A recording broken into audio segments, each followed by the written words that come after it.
guys, this is Scott Horne. Thanks for taking the time to join us here. This is a little segment we kind of call the good, the bad, and the ugly about owner financing. And with me today is a good friend of mine and one of my clients who's out of the Houston marketplace, Juan Guzman. So welcome, Juan. Thank you, Scott. So Juan, I know you've been in business for a long time doing, real estate investing and whatnot. Just give us a little bit of your background real quick. I mean, how long you been in business, what you've been doing, what kind of deals you do normally? So I bought my very first property straight out of college and didn't know what I was doing, just bought it to live in, and somebody wanted to rent it from me. And then I got into corporate America and stopped buying. And then about 10 years ago... So wait, you had a real job? I had a real job. Well, lucky. And, thought I was making a lot of money and was single, and a nurse came and wanted to rent the property from me. I saw what I was paying in my note, saw what she was willing to pay, and decided to find a different place to live and enjoy the cash flow. And actually, that first property I still have today. But, so really, one deal kind of got you into it, right? I just, I wanted to buy a Porsche, and my folks' financial advisor... Doesn't everybody need a Porsche? I needed a Porsche, and so financial advisor said, give me 6 months. I'm going to put money away from you if you still want the car after 6 months, and you'll have a healthy down payment. And then I realized I had a company car, I didn't have time to drive the Porsche, and I had this money that was burning a hole in my pocket. So I went and looked at real estate, and didn't have any background to look at it. We just looked and found a deal about probably like 75 cents on the dollar back then. Yeah. And didn't know how to paint, didn't know anything about a house, and painted it myself. And while I was painting it, the nurse came and found me, and she needed a place to live, and offered me like $300 more than what I was paying in my note, which I thought was kind of cool. So, the Porsche would have been more fun, you realize, right?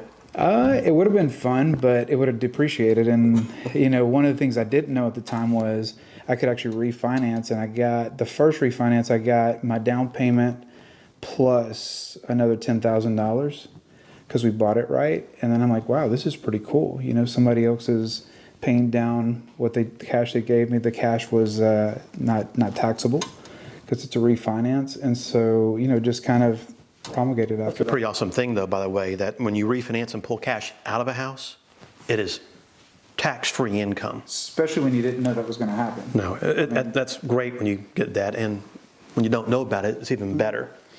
So one deal kind of got you started, kind of whet the appetite a little bit, but since then, what have you done? How long ago was that, by the way? That was in 1996 was the first deal that I did. Oh gosh, okay. And then I did the corporate job, bought our conventional house, and didn't really know about all the lending parameters, and you basically kind of ran out of money in my borrowing potential based on my income. Didn't know about the opportunities for creative structuring and that. And so I kind of sat on the sidelines, even though I enjoyed that cash flow and bought a couple of houses, but really didn't actively go full-time until about 10 years ago. Okay. And our goal was to buy 50 houses, then jump into commercial real estate. Then we had an epiphany that why are we going to do that if our goal is to buy apartments, then why are we going to buy the houses? So we jumped straight into, bought our first complex, didn't know anything about it, managing or anything else, and put everything into that one. Then shortly after that, bought a second one and then a third one, and jumped into it, and then realized that at that point it was profitable, but it was also dealing in a segment that we didn't want to deal with, self-managing. So we sold that and then went back to single-family homes, which is where you and I kind of met, and so I love single family. So I kind of hear that was on-the-job training a little bit? It was sink or swim, like you have your, and I don't necessarily recommend that for everybody. It would have been nice to have a corporate job and to do this at the side, but I like to jump out of airplanes. I like certain activities. It's in my personality, so I really, we're gonna make it work. And so, I find that sink or swim mentality is what really drives you and pushes you sometimes, though. That and 4 kids. Fear's not an option, is it? You got to move forward. Well, so since you got into this, you've tried and whet your appetite in the commercial world a little bit. You got into single family. What kind of single family deals you done? Single families, we've done everything from a limited amount of wholesaling. We did wholetailing, if you want to use the buzzword, where you kind of take a property and just give it a lipstick makeover. We have a portfolio of about 54 properties in our rental portfolio that we keep, and then We have about 20 or so notes that we keep for our owner finance. I've also partnered with, because of the need, we've partnered with other folks to help them do owner finance that don't have the time, expertise, or don't want to pay for all the classes to go through and so to go and understand owner finance. So we will take them, as you know, and guide them to make sure they do things properly so they can create cash flow for the long term. No, that's good. So how did you, I mean, it sounds like I heard commercial, I've heard some retail, I've heard you've done some rental properties out there as well. How did you morph over into that seller finance world a little bit? It was out of necessity. We had bought some assets that on the books were probably like 50 cents on the dollar. And at the same time, when we acquired those assets, they're like 4 or 5 assets, we acquired some assets that require more capital. And so these assets that we bought that were good assets, we didn't have the capital to really rehab them. And so we creatively structured and tried to find a creative way to still profit from it without having to put the capital in it. At the same time, taking care of these basically properties that were going to be more profitable for us. And so we found a lease option and didn't do it correctly before we met you. And then we found that there was a need for folks that didn't have the capacity to purchase, that were good risks for us, but that weren't very good risks for a conventional bank. They couldn't their bank statements couldn't sustain a conventional loan. That's about, 75 or 80% of the population, though. It's out there, is what most people don't realize. That's a huge segment in the marketplace.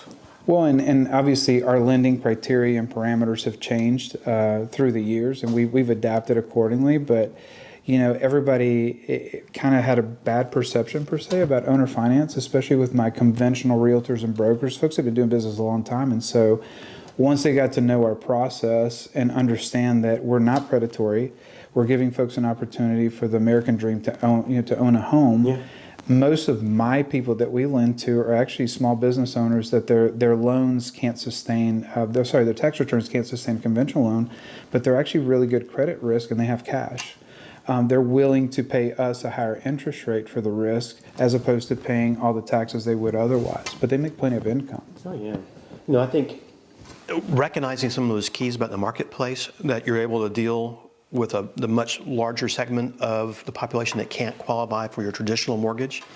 And, they have basic options. They can either rent a house, live under a bridge, or do this, right? And I find most people, they have the opportunity to do, one or the other would take buying a home out there. Oh, yeah, it's true. And one example, our very first property that we did in owner finance was, by the way, my wife thought I was nuts for doing this, because we were... That happens. We were, and my business partner was as well. So, okay, you want to do what? We don't own the house outright, because everybody was a perception you had to own the house outright in order to own or finance it. So we actually helped a veteran that had been married a year. In that year when he got sent off, things didn't go well with his marriage. And so they were going to part ways. And so they had a great VA loan with a great interest rate. They were upside down on the house. There was a house right down the road that was $10,000 less. And so I had been to a seminar, a networking event where the gentleman had said, you either control the deal or control the price, but not both. And so if you can control one or the other, then you can make money. So if you're flipping, you need to control the price. Right. But if you're acquiring these properties, you can pay more for the property or commit yourself to more property, more of a value, and still make money on it. And so I wanted to try it out. So we bought a property. It was... we committed to the property. It was being sold for $155,000. They were going to have to write a $15,000 check to get what they were getting at that point to break even, which wasn't even a break even. The realtor didn't know. And they didn't even have that, did they? No, they didn't have it. They were about 3 months behind on payments. And so we went in and we actually structured a deal where they came out with a little bit of money. We took care of the arrears, controlled the house, and then put it right back on the market for an owner finance. There was a couple that came to us that had about $50,000 of down payment. They had great income, 2 businesses, but the husband's ex-wife had let a house that he gave her in the divorce go into foreclosure. Forgot in quotes to pay it, or couldn't pay it, or whatnot. And so now you've got this. For us, when we took and look at the risk, we're looking at the whole the whole process. We're looking at the lender or the borrower as a whole, not just a number or a ratio or anything else. And we felt like they were a good risk for us. But what I just heard was, so a lot of our borrowers, are just like that. They're good people. They have good income, but like in this instance, you had marital terrorism, for lack of a better word, that, whether it was inadvertent or not, oftentimes it's not, creates this havoc. And they're stuck. And they don't know what else they can do. It's either rent or do this. But when you can take somebody, what I heard you say that was so awesome, I think, was you have this seller who is substantially upside down in the transaction. They don't have any options. They're behind in payments. They're going to lose the house as well through foreclosure if they don't make a decision. The agent had no idea what to do, really, because so often they don't understand this. And you stepped in, solved the problem for the seller, found that buyer, solved their problem, married the two together, made money in the middle in this case, because it sounds like with a $50,000 down payment, that's awesome. That's a 30% down payment that you don't see too often, but they were out there, right? You make money, get the whole thing done, fix everybody's problems, and then you get to make money for the next 30 years on the transaction. Well, and for us, it was, those first 3 months while we're finding the buyer, there was hey, what the heck were we doing? We've got this house that on the retail market, you're not going to be able to sell. We could lease it if we want to, but we already had a rental portfolio. So there was a certain amount of discipline to say, okay, we know this is going to work. We should have the right buyer. Mm-hmm. And we had plenty of people that came through that wanted to, but we just didn't, the stuff that you can't read on an application. There's something that just didn't feel right about it. And so when we met them, immediately just had a good feel. Not that you want to do things on feeling, but the financials backed up the feeling that I had, and the transaction went smooth. And in fact, we were counting on that cash flow for about 15, 20 years. Most people stay in the house about 7 to 10 years. And their situation, because of the way we set things up, and because we do report to the Bureau, their financial situation improved, and within 4 years, they were able to refinance out. And we acquired, what I can't pay for, which is somebody who's an advocate for this, who basically sent us clients. Right. Because it worked out. Obviously, as an investor, I want to keep that cash flow as long as possible. I'm not looking for them to refinance out. But I never put anything in my documents that would prevent them to if they're in a position that they can get a conventional loan. I bought, just to give you an idea, on that same light, I had a home that is refinancing out right now. Same thing. I've probably held it now for 7 or 8 years. Sellers couldn't move it. They were stuck. We came in, fixed the problem, sold it to a nice couple, same thing. Didn't take them 4 years, but it took them 7 or 8 years, and they're refinancing. But the nice part is I made money when they bought it. I've made money for all this time in the middle, and now I get my windfall. I'm getting about $30,000 net when this thing refinances out sometime next week. I'm just going, okay, I'm happy with that. I'm happy with it. I have students that I help in different partnerships that we create, and they want to put documents in place to prevent that. And my premise has been this, and I've always tried to operate on the premise, if I'm on the other side of the table and I write off too much and I get a loan that I know is going to be higher interest rate, but then my situation changes, how am I going to feel about that transaction? Mm-hmm. There's nothing wrong if you sign off on it, and for people that do that, it's okay. But I'd rather take that money and have the goodwill with those folks, reinvest. I can find another property. You and I can go market for it and find another property and do it all over again. That's more valuable to me, and I feel better about that transaction, because at the end of the day, these folks are buying from people that they trust. I'm not Chase in Big Lights. I don't have a huge building. I don't have a huge portfolio compared to a lending institution. So my job from day one, and everything I do with them, is to build trust slowly, a little bit at a time. Because a lot of these folks are not from this country sometimes. Even if they're not, a lot of these folks are first-time home buyers. They're going to somebody and saying, hey, look, who are you? And we can give them all the documents, but, okay, so you want me to give you $20,000, $30,000, $40,000. You're going to give me a loan, but I'm paying somebody else, and then it's all taken care of with magic pixie dust. And so we work really hard at the beginning. And that stuff's pretty expensive too, by the way. You know that, right? It is, especially in front of a judge. And so what we try to do is slowly build trust with these folks and understand, and take the time at the beginning. If we feel like they're not understanding, we'll take a step back. Even when we sign documents, hey, look, if you're not comfortable We want you to stop. I'm going to call Scott, get an answer. I'm going to call somebody, get an answer. We can't get you an answer. We're going to stop the closing. We want you to make an informed decision. By the time we get to the table, they should know that. If you've ever been to one of my contracts, when we sign a contract at the beginning, I take a ridiculous amount of time at the front end to describe our process. And what I found is with most investors that are in this space, there is no process. They can't describe their process because they don't have one. But you know what, well, a few things that just to make a point of that I heard you say was, here comes this buyer and they've got a $50,000 down payment. That's big. Now to most investors, they'd look at that and they would look at nothing else. Sure. You know, they don't look at the back end, do they have an ability to pay or those kind of items.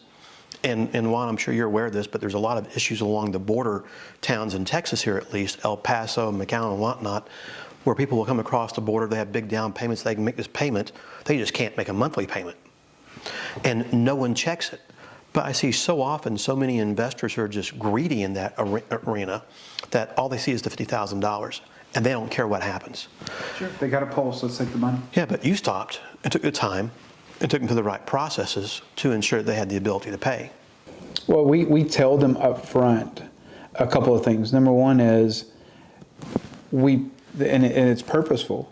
I'm doing this to make a living. I don't apologize for it. That's how I put food on the table. And so I'm making money doing this. When they ask me, why can't I get the same rate that I get on Quicken Loans? I'm like, you can. If you qualify for it, we'll sell you the house and you can do it. Not a problem. Oh, well, we can't do it because of this, this, and this. I'm like, well, you can't really get that. And so we kind of walk them through. It's not being ugly. It's just letting them understand what their true situation is, letting them understand what our situation is, and see if we can get to a place where we can have a mutually beneficial arrangement. If it's not, there's no harm done. You haven't wasted my time. It's part of the process. Mm-hmm.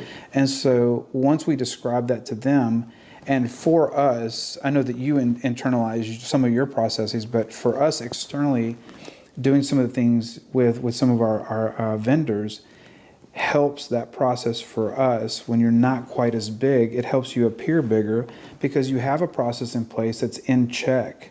With, you know, like your loan servicing company is huge for us. You know, I don't ever get access to their escrow money, their taxes and insurance. That's something I use as a benefit to them because there's nothing that says that if you pay that money to an investor, he has to put it in escrow. He can use it to go reinvest, and if his investment goes great, he paid. If he's not, I mean, you know, plenty of cases where things didn't go well. You know, and so for me, I feel good at night telling them, hey, look, if something happens to me, your money's safe. The only way I have access to that money is we have to foreclose on you because I'm entitled to that money. We've kept money in there because I'm going to have to pay your taxes at the end of the year. But you can look at any time of day with the access we have to the computer software, where your loan balance is, where you are with things. If you want a payoff, we can get it to you in a couple of days. So what I'm hearing is simply doing the right thing, the right explanation process, taking someone through and just telling them what the facts are. I love the way you tell people, you know, hey, look, this is your situation. You know, I didn't create it. And you know, the mere fact you can't go get a loan from Quicken or whoever it might be out there, we didn't create that. So if you can't get it, it's not an option, it's off the table. So therefore, you only got two options left, guys. You can either lease or do this. And of course, if you want to buy the home, these are our terms. You don't have to buy it, but if you want it, it's available. You can become a homeowner. You can work towards that refinance out there. And of course, if it's being serviced the right way and the right people, they do report to credit. That helps their credit scores improve. It helps them towards that end game of refinancing and getting that lower payment out there. But just trying to tell somebody, you know, that they have a down payment is sufficient is wrong. So I like the processes you go through. And what it does is that is really a reflection upon you, and I think your integrity in the industry, because that's what will drive you in business, is when you have character and integrity and you do the right thing, you're going to be in business a long time. You know, I haven't been in business at this stage of my career for 32 years by messing people around out there. You're going to be a flash in the pan.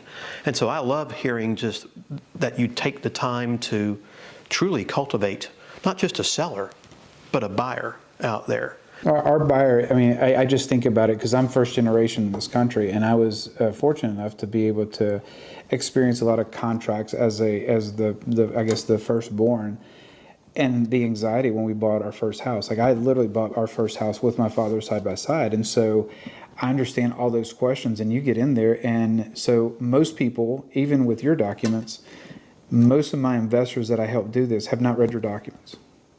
Okay, I've read your documents inside and out several times. You're talking about the disclosures that we in our law firm put out and utilize, right? The disclosures, what the RMLO comes with, the packet, the QM packet that we get, the closing documents that you get.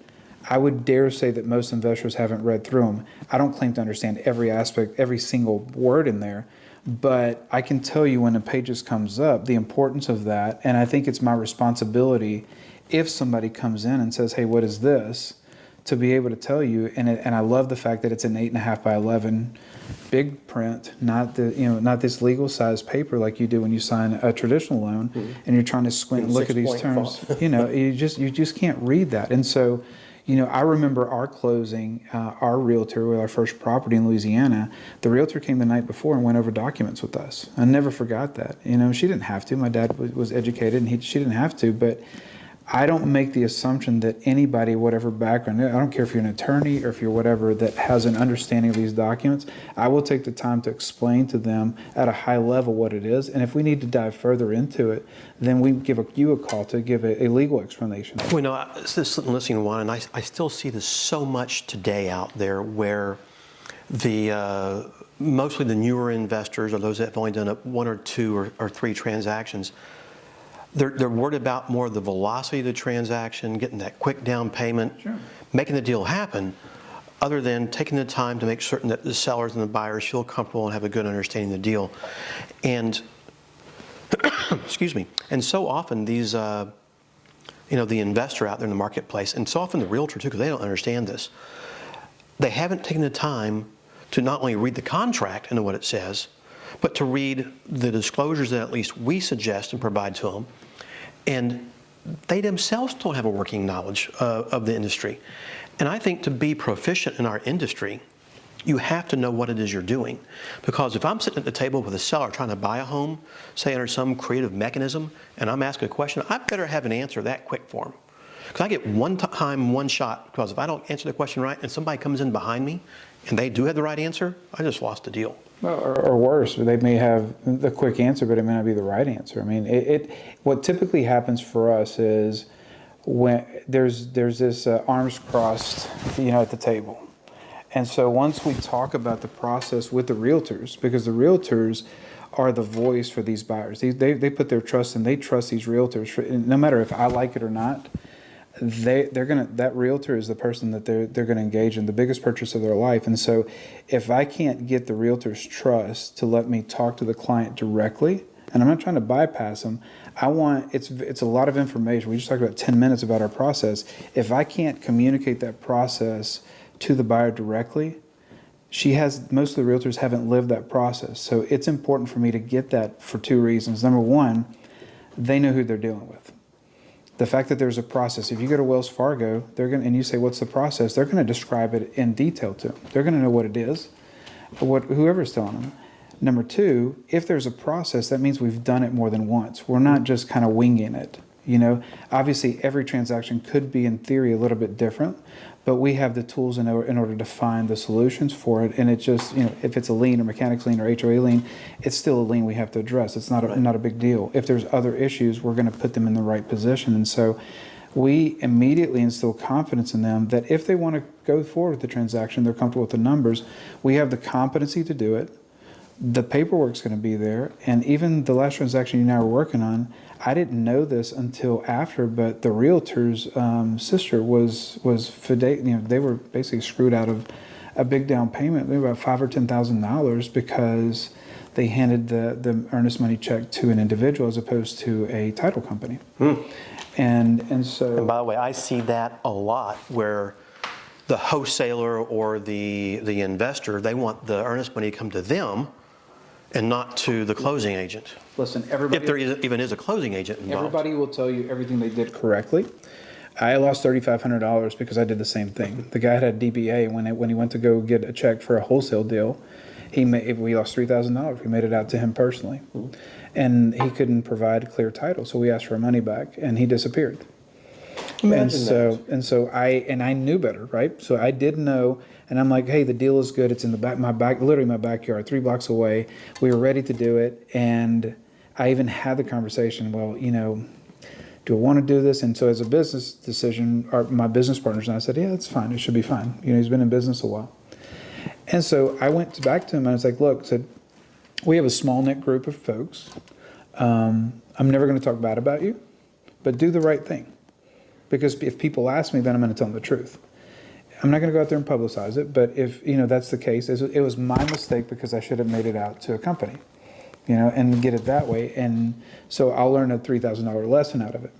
But now with my students and what we, it comes up at least once a week. It comes up, hey, what do you think about this? I'm like, don't do it. I said, unless you're willing to lose the money or sue them, which is going to cost you more than your earnest money, and they know that, then you're going to lose that money. And so don't do it. It's not worth it. On a sidebar, I've seen people who do an assignment of contract, and this is in the same genre, and they collect the entire assignment fee up front, which means the buyer then steps into the shoes of the new buyer. But the problem is if they can't close the deal because of some title issue maybe, that assignment fee has already been paid, and they're out the money. Good luck finding it and good luck collecting on it. So I am a big advocate of not doing that and ensuring that a third party always holds it for protection for both parties involved out there. Yeah, at least a company, or we learned a lesson. I don't do it. The deal just seems so sweet, too good to be true, and it was. And it was. I got a nice hickey out of it. Well, in the great scheme of things, though, that's still a pretty cheap lesson. It was. Because in this business, you can have some really expensive lessons sometimes. You can. And I've been there and I've done that, and I've lost hundreds of thousands of dollars over the years out there. And hopefully I've learned from every one of those, and I haven't repeated too many of them twice. Well, you got to listen to your gut. Got to listen to or resist the temptation to just chase the deal, because we all get excited. The $50,000 people showing up, you get excited. It's a rush. You want to do it, but having the discipline to step back and say, okay, well, that's great. They've been able to save that. They do lawnscaping. To save $50,000 in 5 years there's a lot of lawns and a lot of discipline there. So immediately, without looking at credit score or looking at a debt to income ratio, that tells me a lot about my borrower. Without even looking at anything, I'm not qualified to go through the process. So my RMLO does that for us, but I'm already feeling warm and fuzzy because they were able to save that money. Like our buyer we have right now, the difficulty in getting those signs because they work 7 days a week. That's a wonderful problem to have because they're always working. There's a lot of realtors and other investors who are like, oh man, they don't want to sign, let's give up on them. And to me, I have the different notion, and I think you do as well, like if they're always working, then that means they're going to have money. And if they have X amount of dollars in their bank account, that makes me warm and fuzzy. I'll deal with the nuances of trying to find them to sign paperwork. That's not a problem. Juan, I was just with a bank this afternoon at my office and walking through this process and explanation kind of like we're doing right now. And I said, normally we have a lot of buyers, and I said, a lot of our buyers, when they come in, they have nothing on their credit report. They may not even have a credit score because of that. And what that tells me is they have nothing bad. They have nothing good, but they have nothing bad. And I think having nothing bad is a huge plus. That tells me they pay cash for everything, whatever it might be. And I love that risk. But in the commercial world out there, the marketplace classifies that as C credit, and they can't get a loan. I look at that and I call that A+ credit, because they have nothing negative or bad. Everything's paid for. How many people in this country have everything paid for? Very few, unfortunately. So I love that kind of stuff, though. We had a buyer for a house that we were conventional flip. The parents were police officers. They had stellar credit. They taught their daughter how to manage her finances. And so even 10 months before, they went to a loan officer and they said, what does she have to do? They couldn't believe that she came out of school with no debt. Her car was paid for, everything was paid for. She was now working, I believe, as a nurse or in healthcare, and was making good money, 6 figures. And then 10 months before, she put things in line. They say, okay, you need 3 lines of credit. Get a cell phone, get a electric bill. And so she had her 3 lines of credit. And she kept a low debt to income ratio, but she still paid everything in cash, like you're saying, except for those bills. 2 days before closing, Mom and Dad had to co-sign because the bank in their underwriting had made a mistake and wanted a 4th line of credit that was there for 6 months. So she was going to lose the deal. We were like, at that point, we did not have owner finance as an option. Her interest rate that she qualified in theory was so low, we couldn't compete with that. But it was amazing to me, like, that person is a perfect risk for Fannie Mae to take on, but they're not equipped with their parameters to take that on because she didn't have enough debt. But you could have taken that deal also with your knowledge base today. If that had come up, you could have converted her right there on the spot to a seller finance transaction, felt very comfortable, collected the payments, and 6 months, 12 months later, let her do her refinance, cash out, Absolutely. move on. But most people don't realize those kind of things. So for a guy who's been doing this, and I love hearing the things you say because you're in line with my same thought process also about getting things done the right way, having full disclosure out there. So you have this new investor who wants to go out and buy houses. What would be your advice to them when they're out there trying to buy homes, talking to sellers? What do you see that would be a positive influence for them? Well, I think the first thing is you have to decide what your customer looks like. I think you start off there. So we all know. Customer, you mean a seller? But actually, I mean, at first, what I start with my end buyer in mind. Mm-hmm. Like, who am I comfortable dealing with? Do I want to deal with what segment? And I do it financially. So do you want to deal in you can make money in every single segment, as you know. Each segment has a little bit different headache. We can do $1 million houses, so people do owner finance those, take a little bit longer, more risk, or we can do houses that are $50,000 and you're not going to acquire quite as much equity, but then you can have your cash flow because in those neighborhoods you're not gonna really appreciate like you do other things. And you're going to have a much lower interest rate also. You're going to have a lower interest rate. You're going to have more turnover. You're going to have some other issues, and so you have to decide first with what your end product is, in my opinion, what segment you're comfortable dealing with. And so our strong point, and it's shifted a little bit, but basically we like middle-class America, blue-collar workers. That's my favorite kind of workers. It's the backbone of America. In Houston, it used to be between 80 to 150. Now we've shifted a little bit higher, but basically the clientele that I deal with are 2-income families, may or may not have papers. They're working to get their papers, but they do have I-10s. They can get bank accounts. Small business owners that are trying to survive and even just navigate through this healthcare and everything else issue, that have cash. They have a little bit of credit, but their credit with us is going to be their down payment. So I would start there. Like, what are you comfortable? If I'm bilingual, so I'm very comfortable in a Hispanic neighborhood. I understand that there's a mistrust between the Hispanic community and bank for the most part, first generation to come over here, and I understand why. So I can speak to that. Now, if I was going to go into a Polish neighborhood, I don't speak any Polish or Polak, and so I would have to get a partner that could speak to that. I understand. So Juan, I like to use a Hewlett-Packard calculator, which is my reverse Polish notation, right? So in that same regard. So I would start with what's your comfort level? Like, what do you want to deal with? What's your risk? Like, my risk tolerance is under $200,000. I'll buy all the houses under $200,000. I'm comfortable with that. I feel like I've got more options. I can lease it, rent it, owner finance it, lease option it. If I'm going to buy a house, and there's nothing wrong with this, but if I buy a house in the $800,000 to $1.2 million, I've got one option. I got to flip out of it. Nobody's going to rent that house at 1% for me. Our average rental right now is at 1.45% value to income, for a rental. So I love that number. There's no way I can get that number after 250. I'm not going to make that number. And so I start there, and then I would say then the next step is, okay, now that you know what your customer is, what kind of houses are they looking for? 1 story, 3-2, nice kitchens, nice bathrooms, or is it where are you going to be? And I would start off with being an expert in one zip code or neighborhood to know if there's a house that comes up less than $80 a square foot. I know I'm going to pull the trigger because I know my exit is. Okay. That's where I would start off. Because what we did, we was very, as you can probably tell, we were very schizophrenic. You know, like oh man, this is cool. We were kind of chasing butterflies. Hey, commercial looks good. Let's go do that. Let's go do this. And we were able to do it. But if I had to do it all over again, I would focus on one strategy, one zip code, be the expert in it, get really, really good at it, and then expand. Okay. I got that, and I like that. So you're out there, you have a target marketplace that you want to look at. They want to go talk to a seller, and most newer investors don't have cash. Most don't have access to capital like commercial banking loans.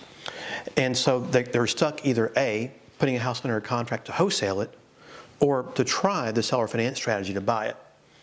So in that regard, what should that investor do or learn before they go out the door to talk to that seller the first time?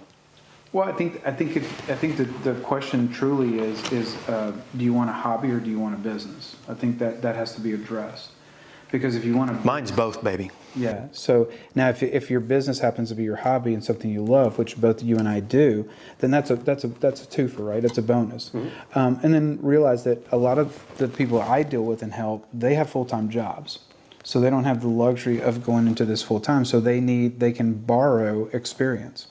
So if they come to you and say, hey, look, we want to partner on this deal in a certain fashion, forget about the percentages, but we want you to do X, Y, Z, then they just bought your 35 years of experience for a price. There's a price that you have paid to get this experience. They have the comfort of knowing the transaction's done properly. They can still keep their day job. Yes, they're not going to profit as much, but how many of those deals can they do with you without having to pay the tens of thousands of dollars or even hundreds of thousands of dollars in education? And better yet, there's a joke amongst our investors, tenured investors, you're going to pay for the education one way or another, whether you know it or not. You know, it could be in missed opportunities, it could be like the $3,000 I gave, it could be, you know, it could be in many ways or shapes or forms. And so for me, what I like to do is work with folks that see the value in the real estate, perhaps have tried it a little bit on their own and got stuck, know it's a good strategy, but they need help getting over the hump. You and I have seen enough cycles, you've seen more than I have, but enough cycles to know that this real estate thing makes money. You just have to adapt to whatever cycle you're in, and the strategies are not the same, I imagine, 20 years ago than they were now. You know, we have to adapt, and so having somebody by your side that can almost like a mentor is valuable. You know, I like Shark Tank. You know, imagine if you're going to get into a space that you didn't know anything about, and you had 4 Shark Tanks to choose from. What the value that they would do to partner with them. Why do people give up such a percentage? Well, they know that these people have the experience, they know they can do this, and they know they'll be successful 9 times out of 10 if they partner with these folks. So if you don't have the time to engulf yourself in it, then I would suggest that at least at the beginning, you get the experience by giving up a little bit and doing some partnerships. I did it the hard way. We went and got the education, tried it on our own, and failing at it. Some projects made money, some of them didn't. So we did it that way because we were a little bit more stubborn. But if I had to do it again, I would partner with somebody like yourself and say, hey, look, I want to do this full time. I need to learn this. And it doesn't have to be for years. It can be the number of transactions. Learn how to do it properly and then run with it. And then come back and find somebody who's bigger than yourself to learn from. You know, I tell investors the same thing too. You need to get a modicum of knowledge first, right? Just going cold turkey doesn't work. No, you got to know the basics. You got to know what a note and a deed of trust and a warranty deed is. You have some knowledge of how to look at value. So you have to have some educational base to do a few things out there. But once you get that base, the basic real estate knowledge, because one of the things I keep learning, Juan, is I'm always told I talk over everybody's head because I think everybody should know the basics of real estate, and they don't. And you got to know what a mortgage is, what a title company is, what the basic documents are. You have to have a basic knowledge of construction and how to look at a house to know what it is you're buying. You don't want to walk into a house and buy a house that's falling down and think that it needs nothing when it needs everything. But you've got to get a basic working knowledge, unfortunately. But once you have that basic working knowledge, the best teacher is doing it. Absolutely. and learning it, just like you described. And sometimes you give up a little bit, whether it's a piece of that deal, whether it's a piece of maybe the down payment, you do something. And I often tell people, you do that the first time, the second time, the third time, maybe the fourth time. Well, by the time you're going through this, if you're really paying attention, you're getting it, or you should be getting it. Where now you have to step up to the plate and be willing to get out there and knock on the door yourself, do the advertising yourself, and put yourself out there to take the risk. And some people don't want to do that. Like, some people are very introverted. So that's where they stop. I've got an investor who is comfortable giving up on a transactional basis because the skill set that it takes to deal with the customers, both on acquisition and exit, is not something that she wants to acquire. Mm-hmm. But she still wants to benefit from real estate. And so I think it's without being, psychoanalytical on things, you really have to know what your comfort zone and what you're comfortable with. If I put you in a cubicle to go analyze data for 8 hours a day, you're probably going to go crazy. You need interaction with folks and need to see projects. How about 1 hour a day? Yeah, so that's not my strong suit. Don't get me to do accounting. I know it's a necessary evil, and I give the receipts and have the accountant do it. But that's not my strong suit, except when it comes to the note and payments to make sure that those are done. I love that. That I love. That's how you eat. But it's not. And buy that Porsche. Yeah, that'll be a long time coming. But it's really kind of, you have to know what your skill sets are, and you have to know what you're good at, what you like to do. There's things that I have to do that I don't like to do, but I do them out of necessity because I want the business to thrive. And then helping folks identify that. I've got folks that want to, and I think you and I have had this discussion several times, a passive investment doesn't mean you don't work at it. And so I lay out the same way that I lay out from my buyers, from my JV partnerships. I lay out a very specific timetable, and I do two things for them that probably, I don't know why we came up with this, but we did. Number one is, when you're doing a project, I want to know what your daily run rate is. What's it costing you on a daily basis to have this project? And I don't care if you paid cash for it, because your dollar has a value, mm-hmm. And so I will assign a value that you and I are comfortable with, and then add all your costs to that. The reason I do that is because most newbie investors, if the granite guy says, "Hey man, sorry, I got delayed on the project, I couldn't come today," hey, no big deal, come tomorrow. Okay? If I know my run rate's $100 a day, and that decision cost me his day plus my other trades being out of whack, that cost me 6 or 7 days, it's no longer $100, it's $600-700, and it has some bite to it, and not to discount $100, but most people are not even looking at it. And most of some of the repos and sub projects we worked on, even big lending institutions, they don't have a daily run rate. At the end of the year, they're going to look at the books and see, hey, what do we spend? What do we make? Where's that number at? But if you consciously, in the front of your mind, have a sticky on your computer, this house on 123 Washington Street is costing me $115 a day because it's in a nice neighborhood, then I'm going to have it in the forefront versus the house that's costing me $50 a day if there's a delay. So awareness of what we're spending daily is a huge problem with the newbie investor. And so that goes along with the education. Number two is, cheap sometimes is expensive. So on contracting side, time is important, competency is important, because we have so many contractors that come through, and I do the contracting as well. I have so many contractors that come through that don't put a contingency in for the unknown, and there's always an unknown. And so while when we do it, we're not the least expensive, we feel like that we're the most competent to be as comprehensive as we can, because we're not just getting in to get a contract, we're going in to make sure that the project is whole, because I know what it costs me to do these things. I know how it feels to have delays. And so we want the project to have a reasonable timeline. A lot of times the timeline isn't what's reasonable from the other quotes that have been bid, because they don't know what the hell they're doing. Yeah.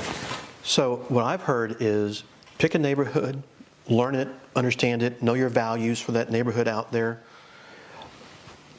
know and learn what you're doing, have a certain knowledge base. Sometimes mentoring with the right person to give up a little to make a lot is a very positive mechanism to do. From there, contractors, you need to know your contractors. They don't have to be the most expensive, they don't have to be the cheapest, but they need to be somebody maybe in between the middle, somewhere out there. And then go and do it. And then see what happens. And over time, you will start learning. But you can't have an aversion to risk in that regard. I know our investor has gone out there now, they've targeted their neighborhood, they've got that first deal. What's next for them? What do you think? What do they need to know about marketing and selling their home? What do you tell your people? So they have to decide if they don't have budget, then they should have time. And that's really the trade-off that I see. So if they have time and they don't have money, they can still find properties. Put on a nice polo, go to neighborhood by neighborhood, understand what your comps are, and give them a free evaluation of what they have, door to door. Like if you don't have money, you can still make this work. Yeah. So they get the house, right? And right, and so the conversation, and it could be just practicing your elevator spiel. Hey, I'm Juan. I'm in the neighborhood. I like to buy properties. I was wondering if you're interested in me giving you an offer on your property. What's the situation? If it's not interested, hey, look, I'm gonna leave you my card in case there's one of your neighbors in trouble. I can help them in different areas of the transaction. When I was 20-something, I had a good one of those. Yeah. Not so much anymore. I mean, we both have marketing that brings the deals to us at this point, so we don't have to do that. But in the absence of that, I still like cold calling. I still enjoy going to a house and seeing the neighbor's house, that it's a yard built up and somebody's there, and having that conversation is a fun, easy conversation because we've done it enough.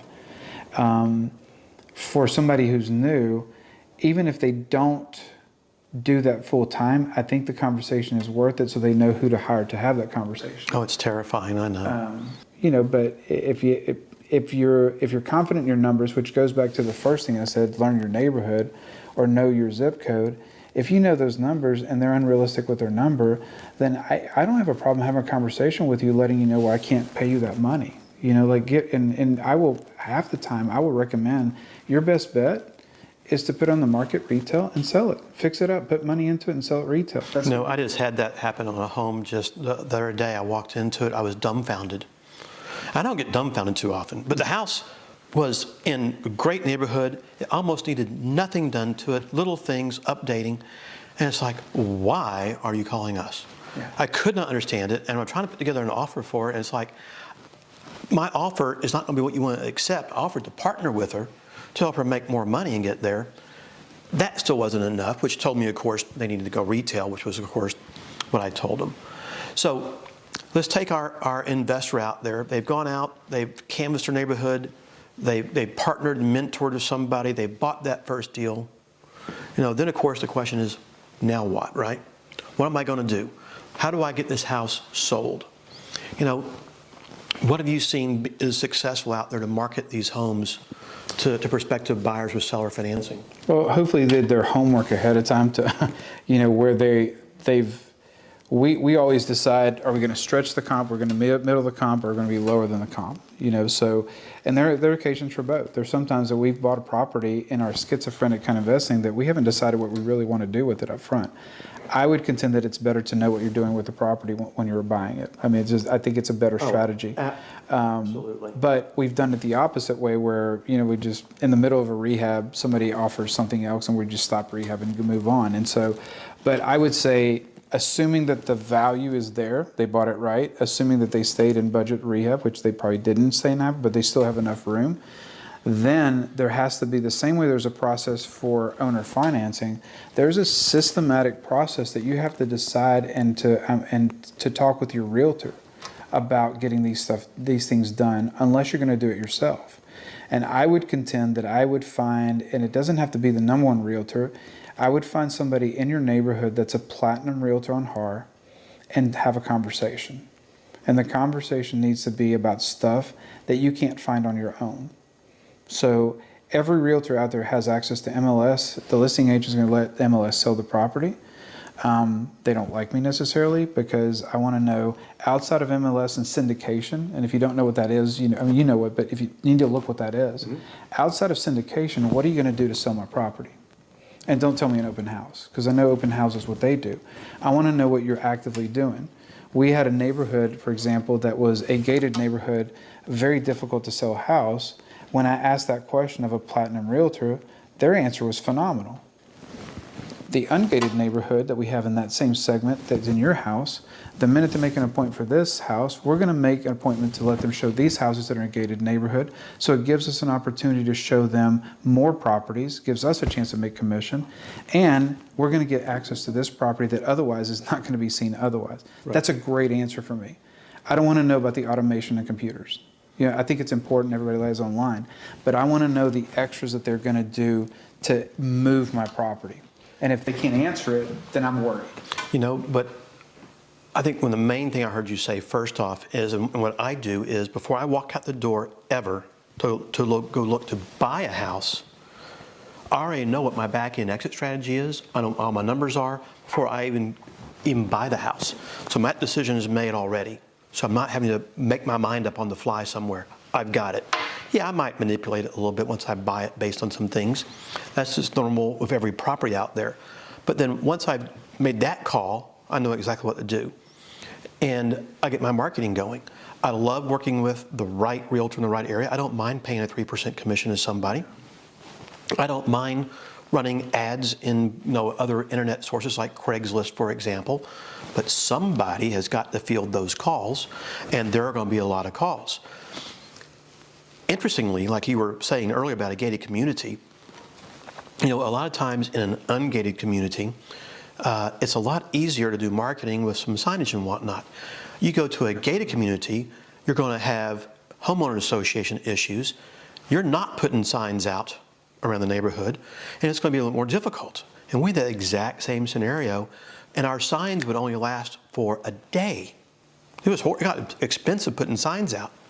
We dumped it into MLS, and within 60 days, boom, got the buyer we wanted and got it done.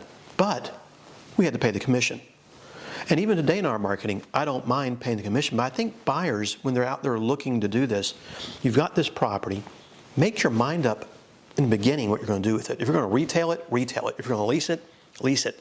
If you're going to sell or finance, but know what it is you're going to do, know your numbers, and then you can adjust based upon what the market tells you. That's what we try to do oftentimes. If I'm hearing the price is too high, the price is too high, the price is too high, the price is too high, you might need to bring it down a little bit, make some adjustments in price or interest rate, one or the other. But you got to do something, right? You have to adjust, I think, and I think that's where, I had a professor at school that would tell us that if your only tool is a hammer, your problem will look like nails.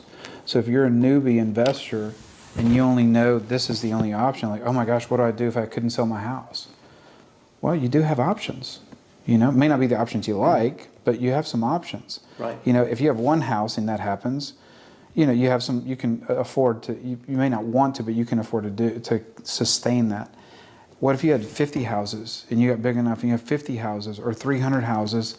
You get really creative really quick because of the economy of scale. And so what I contend is, if you should have when we were buying a lot of property during the debacle, which was a great time to buy, we had a strategy for each house. If it didn't sell at this time, how much we're going to go down on that house, in what time period, and how long we were going to keep the realtor for that time. We couldn't do everything in-house at that point. We had too many properties, and so that is actually easier to manage than trying to, okay, it's Thursday, we haven't got a contract, think we should lower the price by this weekend or not? That is actually more difficult to manage with everything that we have going on than having a strategy up front. You can always adjust a strategy. You can say, hey, look, let's give it another week or two. But hey, at 4 weeks, we've put out all our best efforts. We've done all our studies. And for us, we have 3 people internally. So we independently come up with a gauge of numbers. Like, it's almost like a raw look at numbers. And we should be within a certain percentage. If it's not, then we need to do a deeper dive to understand what those numbers are. And so having a backstop that you trust. And we operate on a trust but verify basis. You've done it to me. You've asked me for value of properties, but you look it up. You trust my judgment, but you're gonna verify that number. Some people, investors that I've worked with, take offense to that. Well, I've already run the comps. I'm a realtor. Well, I'm glad to know that you like Ronald Reagan, okay? But I agree. I mean, we have a strategy just like you do, and we train our marketing personnel what we're going to do, and there's a timeline. We market at X price for X time, and then it changes, and it changes. Listen to what the feedback is. Adapt to it. Be smart. Move on. But don't just wing it. You can't do that. You need to have a plan of action and move through it out there. It's a hobby, not a business, if you do it that way. No, it is. And a lot of people treat it as a hobby, and they don't realize the amount of time we have to put into this. So, Juan, I've been fortunate that when I created these owner finance disclosures through years ago, it kind of meshed together how to buy houses with the right disclosures, how to sell houses with the right disclosures to the buyers, and marry them together. It's okay to pay a little bit of money in commissions, Sure. You made a mention of something, I call it the investor paradox, where they think they're too deep in a deal to make any change. And of course, at that point, all you're going to do is wind up losing more money if you don't change. And so I want investors to understand that sometimes things just happen that you can't control. The marketplace dictates oftentimes what we can and cannot do. It used to be a few years ago, you were selling a house in 3 or 4 days. Right now, things have settled out in our marketplace at this point in time, where it's taking maybe 3 to 8 weeks to sell a house. It's okay. Which is still phenomenal. It's just the marketplace. Well, we got spoiled. Yeah. I mean, we in Houston, I think it was, we got used to houses being sold the next week. We thought it was because of our great rehab and our marketing and stuff. And the bottom line is the market shifted a little bit. And so when you look at a national average of how long it takes a house, and it's 75, 90 days, whatever number it is, it's still almost half what it is in Houston. But we got spoiled as investors. We got contracts so quickly. Oh my God, it took 30 days to sell my house. I see so many investors when I always tell them to run numbers, run estimates. It's like, yeah, we're going to have this house bought, fixed up, sold, cashed out in 90 days. I just go, good luck. It's really going to be more like 6 or 7 months is the true legitimate time frame that's out there if you're lucky. But it can also go longer. It can be shorter, I get that. But you better run reasonable numbers, right? And do estimates. So they've got to learn how to buy the house the right way, navigate it, understand construction, understand their documents, actually take time to read them, know how to market the right way. If you want to field phone calls, you can do bandit signs, you can do Craigslist, things like that, or you can let someone else work for you, such as a good quality realtor who may understand our business.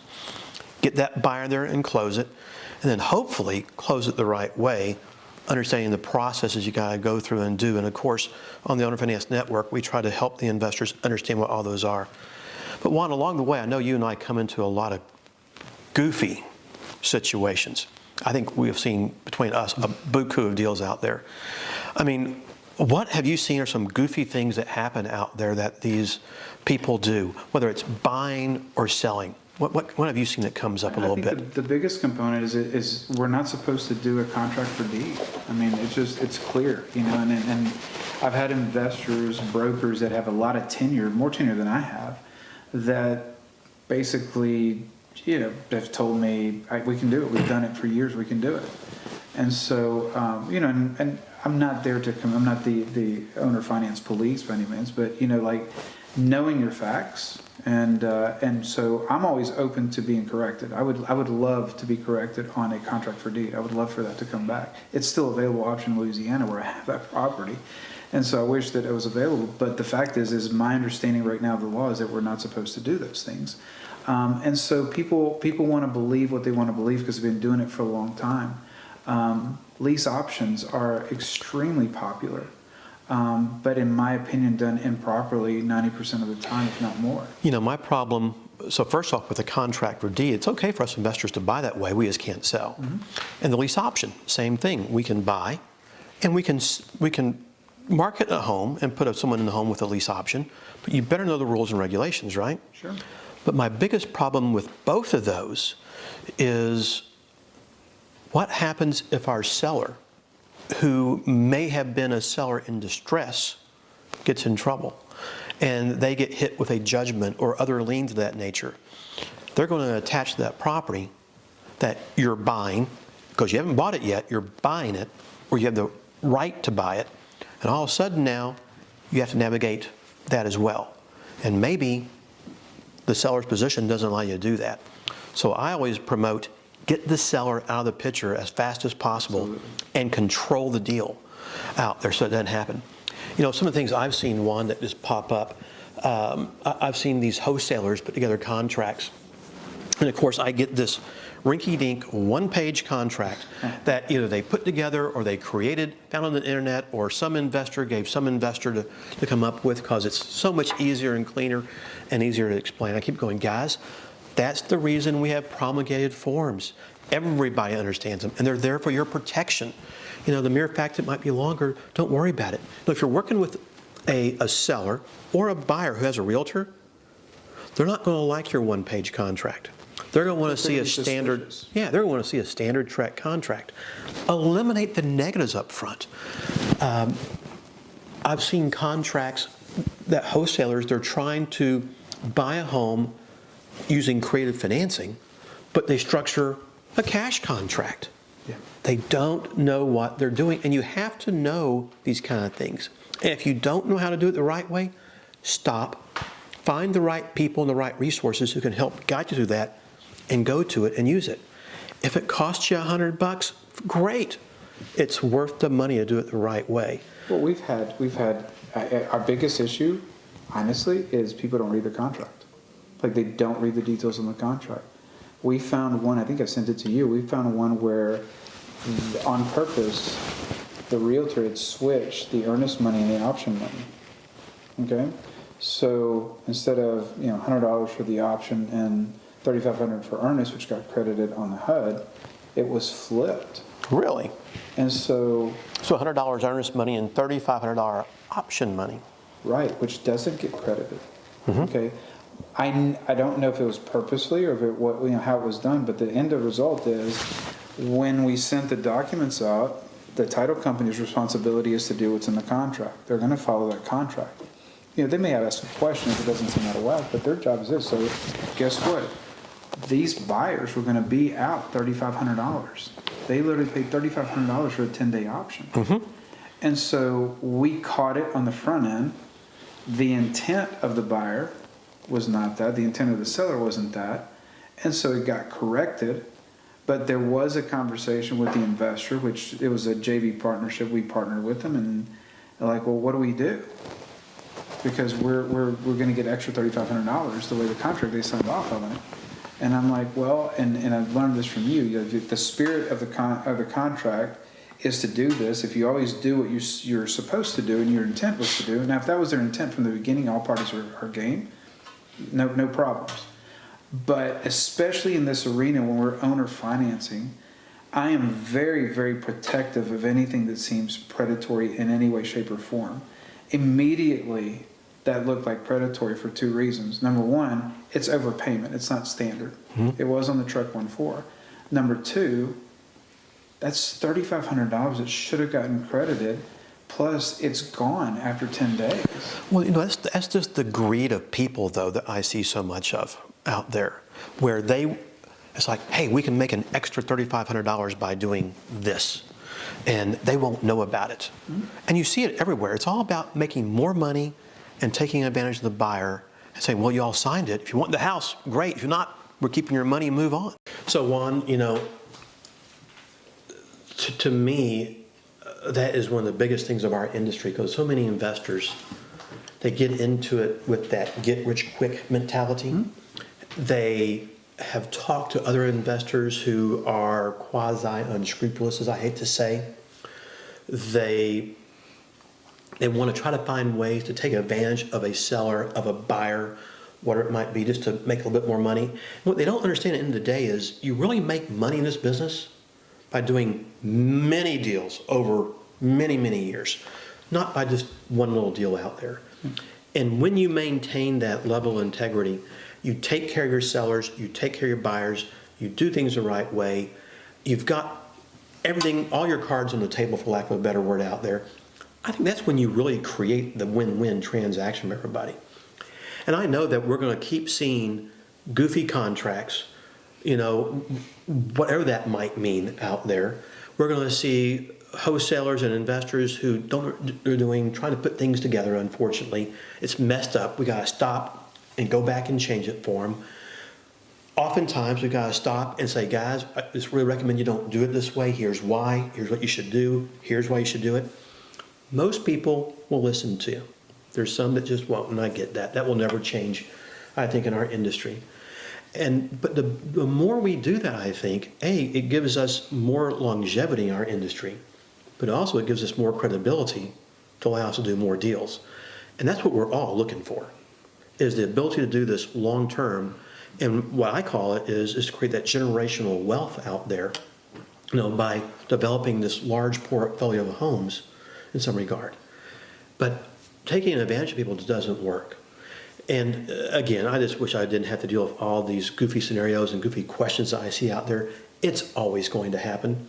You know, one of the last things I want to talk about, though, Juan, is, and you touched on this earlier, is what I kind of call the mailbox money issue that so many investors have, where they believe that whether it's a rental property or the self-finance world, where it might be, that all this money is mailbox money. And it drives me up the wall. I mean, I work my tail off every day handling collections and issues that come up because things are going to happen. How do you talk to your investors about that? So I set expectations, especially in owner finance. Mm-hmm. So the expectation in owner finance is it's passive income, but that doesn't mean you don't work at it. So that's number one. The amount of time that I, per property, have come up with a number that's palatable to most folks is about 15 to 20 minutes per month. Mm-hmm. Okay, so for the 15, 20 minutes. It doesn't take a lot, does it? No. If things are going smooth, they don't. Mm-hmm. And so what I contend is, you have to have a process. Like you have to know, plug it into your, it doesn't matter if it's a spreadsheet, if it's Appfolio, if it's property, whatever it is, you need to have a process where what I try to create is, and the reason we are so meticulous with documents is, if I'm going to create this portfolio of properties, can my wife and kids look at this and not have issues? I can't prevent what other people are going to do, but I can control, at least within my capability, to make sure the documents are as sound and proper as they can be, and the process is there. That's my goal. So if something happens to me tomorrow, are they going to have to deal with a mess, like a goofy contract on a one-pager, or are they going to have to deal with a Truck 1-4 that every judge realtor in the state of Texas knows about? Mm-hmm. So I'm comfortable with that. The comprehensiveness of your documents, that gives me comfort, not only for my buyer, my business, but if I pass and they have to deal with it, or if I decide I want to sell this off, I know that the person that bought my note is going to have very sound paperwork, and that goes to my credibility. The process of managing that should give you confidence. At the beginning of our loan life with these borrowers, we spent an inordinate amount of time, more so at the beginning. Make sure that they filed their homestead exemption. We take it upon ourselves to remind them of that. Why? They have more money, they're more likely to pay us. It's the right thing to do, but then they're setting the bar for what their exemption is going to be. So it's not only today's money, it's like future money, protection that you and I don't have on our investment properties. Right. And so they're protected, as you know. So we spend, I would tell them, you're going to spend a lot of time on the front end. Make sure this is set up right. Make sure they have access to all the, double check that they get their packet, did they not get their packet, their welcome letter, do they know the login, do they know how to pay you? And you'd be surprised how many people that's difficult to do. If you're going to owe me money, I'm going to call you until I get that money on whatever date you tell me. I'm going to go look for that money because it's cash flow. It doesn't matter if it's $100 or $10,000. It's cash flow. It's important to me. For investors, for the new investors, there has to be a reminder that you have to actively work on this process. If you don't have a process, get the process first, then find your property, or borrow it from somebody like you and I. And then, what are your safety checks in place? So if I get a text message and tells me $500 was deposited on this property, most investors get that text message, they're going to say, cool, I just got paid. We have a process in place. Should it have been $495, should have been $515, should have been $600. And if there's a delta there, then it shows up that way. Mm-hmm. Why? Because not getting enough money is just as bad as getting too much money. And so we want to know what the reason is for it that month, because it's a lot easier to address it that month than it is to go back 10 months worth of data trying to figure out if the numbers vary. But you got to take time and actually look at it, don't you? You have to look at That's it. the bottom line. You got to open your statements. You know, they do an escrow analysis if you have an underlying mortgage once a year. Very simple. If you change your insurance, the job of the mortgage company, as you know, is that if there's an invoice presented, they're going to pay the invoice. Their job isn't to cancel your insurance. Right. And so if you've got 3 invoices for insurance that came in there, they're going to pay it all and adjust your underlying mortgage. Yep. You know, I see so many investors, though, Juan, they think because there might be a loan servicer involved, that that loan servicer does everything for them and it's hands off. And I keep telling them, just like what you just said, it's your money, go get it. Take the time, make the phone calls, get it. You've got to pay your underlying debt, regardless if they pay you or not. And, you know, I don't want to do that. I don't want to house the world anymore for free. That's what I feel like I'm doing so often. So I just want the investors to take a moment to recognize and realize that, yeah, it creates passive income. But unless you want to go make a 1 or 2% return in the stock market and have real passive income and do nothing and put your money at risk, in doing this, it's going to be passive, but there's still a little bit of work you have to do. And maybe if they're successful and they can get to a certain economy of scale where you can hire somebody like you've done and have some people internally who can do these things for you that you set forth, great. But until then, it's up to us. If you want to get to that, if you want to get there, you better do these kind of things. I mean, it is amazing to me because it's so, because I have have rentals and I have flips, the amount of time that we spend on this is a lot on the front end compared to rental, because you can get any realtor to release for you and get the rental and that, but then you have to deal with other aspects of it. But then for me, I like the fact that I'm working really hard on the front end of this loan. Mm-hmm. I've done a good job picking the right person for this loan, make sure that they're a good candidate. We don't like to take houses back, understand we have to sometimes, but we do an inordinate amount of time to make sure that we've given the right person the right loan. And so I don't have any problem knowing what the rules are and know what our responsibility is. I have a responsibility to my business and to my family to make sure if I'm not getting paid, to exercise my option accordingly without any apologies. And so we have, if it says 15 days and we want to give extra 5 days, then we've discussed that. But at the 20th day, we know that letters are going out and we're starting that process without apology. We've done our commitment to do, we've done what we said we were going to do. We expect you as a client to do the same thing. If you can't do it, it doesn't mean we're heartless. It just means that we have a responsibility to our company and to our finances to make sure that we exercise this. But you do realize everything is your fault, right? In that situation. Sure. It's never anybody else's fault. No, and so. And you are Bank of America, aren't you? I wish. And so one of the things that I have the luxury of doing when people actually hand me a cashier's check or talk to me is explain to them, how can you lose this money? Imagine I go back to the yard guy that did all this, a yard at a time at $35 a yard to go get and save up this amount of money is a tremendous amount of physical work and discipline. So I feel like I owe them a responsibility to make them understand this is the only way you're going to lose that money. Pay for your house. Pay the note on time. Don't ignore my calls. Well, don't ignore my calls. And they do. They play ostrich, as we call it. But no, I try to teach the home buyer in those cases and the investor, be proactive. If bad things happen to good people all the time, it's just real life. If it is, you have an issue, don't go play ostrich. Give us a call, talk to us, put together a plan of attack, meet it, and if you can't, let us help you get out of the situation, right? Absolutely. But don't let it persist. That winds up in a foreclosure. But as the investor, unless you want to sit back there and eat a ton of money on lost interest carry, do the right thing, be proactive, and get it done. I would say that most of my investors that are under 10 deals that I work with, they just don't have the bandwidth to get an accountant, to get a CPA, to get things set up and the proper way. And so it doesn't mean that you can't track this on a spreadsheet, doesn't mean that. But I would contend that on the setup of this, when you go, it really has to be especially with my engineers, they're very analytical. They can truly create these amazing spreadsheets to track all this stuff. Is, okay, do you want a hobby or do you want a business? Because if you want a business, I'm not a CPA. I'm not accounting. I can tell you what we do more and tell you how we do it and purposely, but my needs and wants could be very different for what you need. You need to get a professional to set up your corporation, understand what, and you're good at understanding, okay, what do they want to do? I'm not going to structure your deal that an attorney needs to structure that because I don't know what your needs are, what your long-term goals are.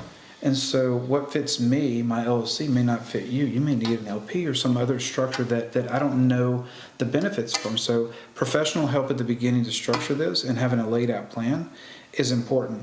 Most of the times what ends up happening when I get folks is they heard a commercial on TV for a free seminar. They went to the free seminar and they were told that they could buy a deal with no money. And you and I mean, we've done it. We've bought houses with no deal. Most of the houses I've bought, I've had to put money. Which goes to our other topic, which is hugely important with the newbie investor, is how much money you got. You know?